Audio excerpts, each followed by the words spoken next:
இன்னொரு கற்பனை இருக்குது பாருங்கள், விபச்சாரம் செய்யாதிருப்பாயாக. ஒருத்தர் சொல்கிறாரு, என்னங்க எல்லா இடத்துலையும் நடக்கிறது தான் இது, இதெல்லாம் ஒரு பெரிய காரியமா? பெரிய காரியம் ரொம்ப. ஏன் தெரியுமா? அதை செய்கிறவன் நிம்மதியாகவே இருக்க முடியாது.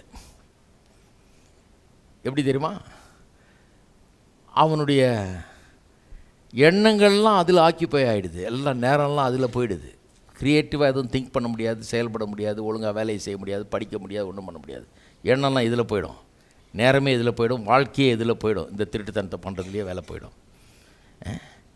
அப்புறம் வெளியே தெரிஞ்சதுன்னா ஊரெல்லாம் கேவலம், மண்ணை வாரி நம்ம தலையிலே போட்டுக்கிற மாதிரி அது. ஊரெல்லாம் வேறு கேவலமாகுது. சரி, அதெல்லாம் விடுங்க, ஊரெல்லாம் கேவலம் கிடக்கட்டும். நேரம் வீணாகிறது, பணம் வீணாகிறது, எல்லாம் வீணாகிறது, அது கிடக்கட்டும், அதெல்லாம் விடுங்க.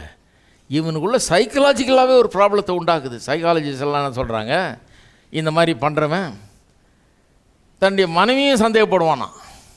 அவனுக்கு தெரியும் நிச்சயமாக ஏதோ நடக்குது. மனைவியும் சந்தேகத்துக்குரியவள். ஏன் உனக்கு எப்படி நிச்சயமாக தெரியும்னா, இல்லைங்க நான் நினைக்கிறேன் நிச்சயமாக உண்டு, இருக்கும் கண்டிப்பாக.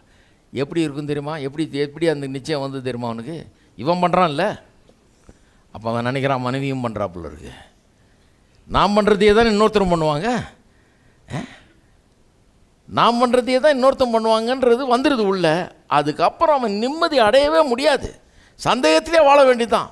மனைவி புருஷனை சந்தேகப்படுறது, புருஷன் மனைவியை சந்தேகப்படுறது, இதே தான். இந்த சந்தேக பிசாசு உள்ளே நுழைஞ்சிருச்சுன்னு வைங்க வீடு, ஹலோ ஆமை புகுந்த வீடு மாதிரி உருப்பிடவே முடியாது. சந்தேகம் வந்துருச்சுன்னா சொந்த மனைவியை நம்ப முடியல, சொந்த புருஷனையே நம்ப முடியலன்னா வாழ்க்கையின் ஈக்குவேஷனே கெட்டு போச்சு பாருங்கள். அவ்வளோ வாழ்க்கையே ஒரு நரகம் மாதிரி ஆகிடும். இதுக்கப்புறம் நீங்கள் 60 வருஷம் கல்யாணம் பண்ணி வாழ்ந்தால் கூட ஒரு நாள் கூட இன்பத்தையும் சந்தோஷத்தையும் அனுபவிக்கவும் முடியாது.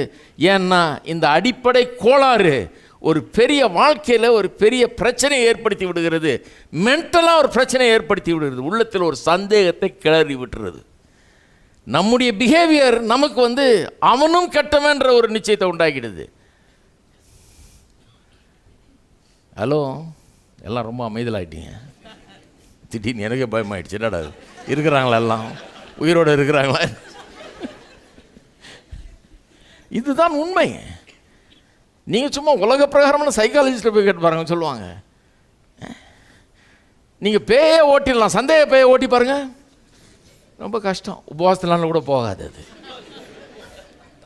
ஏன் உபவாசத்தினால கூட போகாது? இந்த இதை விட்டால் தான் அது போகும். இதை விட்டு ஆண்டவராக இயேசுவின் ரத்தத்தினால கழுவப்பட்டு சுத்திகரிக்கப்பட்டு சுத்தமானால் மட்டுமே இதிலேருந்து விடுதலை உண்டு. இல்லைனா விடுதலையே கிடையாது. யாராவது விரும்புகிறீங்களா வாழ்க்கை அப்படி வாழணும்னு? யாராவது விரும்புவாங்களா? ஒரு நியாயமான மனுஷன், சாதாரண மனுஷன் கூட விரும்புவானா அப்படி? வாழ்க்கையை நிம்மதி இல்லாமல் எந்நேரமும் பொண்டாட்டியை சந்தேகப்பட்டு, பொண்டாட்டி புருஷனை சந்தேகப்பட்டுக்கிட்டு, சந்தேகத்திலேயே வாழ்ந்து என்ன பண்ணானோ இதே யோசனை. பின்னாலேயே ஆள் அனுப்புறது, போய் பாரு எங்கே போனார், அங்கே வந்தாரா, இங்கேருந்து போனார்னு ஃபோன் வந்துடுவாங்க, அங்கே வந்தாரா, இங்கே போனாரா, யார்கிட்ட பேசினாரு, இதுலேயே பிஸியாகிடும் வாழ்க்கை. எவ்வளோ பிஸியாக இருக்கிறாங்க. இந்த நரகம் தேவையா?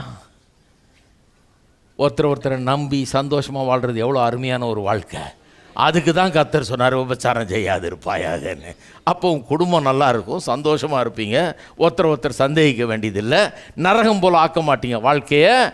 குடும்பம் பரலோகம் பாரு இருக்கும், இன்பத்தை அனுபவிக்கலாம், சந்தோஷத்தை அனுபவிக்கலாம், நிம்மதியாக வாழலாம்.